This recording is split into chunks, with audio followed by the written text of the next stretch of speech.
Hey, it's Jules from GF Jules, and I just finished making this gingerbread house. It actually didn't take me very long, and it was a lot of fun, and I want to show you how to do it too, because this is just one of the most fun things to do at the holidays. In fact, it's so fun that I do it at Valentine's Day, at Halloween, at Easter, kind of use any excuse to make a gingerbread house.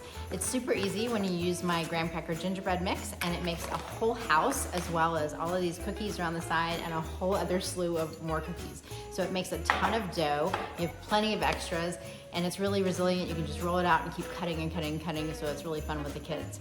So this is my house. So let's get started and I'll show you how to do it. My GF Jules graham cracker gingerbread mix makes dough that's super pliable, so you can just keep rolling and rolling and rolling.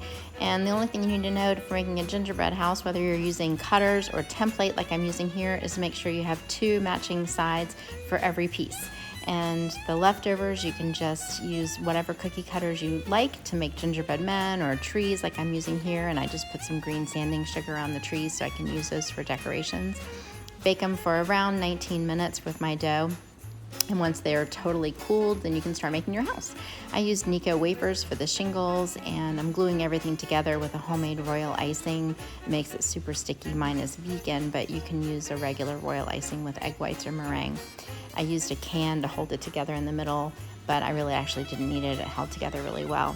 And some of the old-fashioned candies I used to melt in the center for a stained glass window, more royal icing for some icicles, and Yum Earth candy canes and M&Ms for decorations, and it all came together really pretty. I really was happy with it.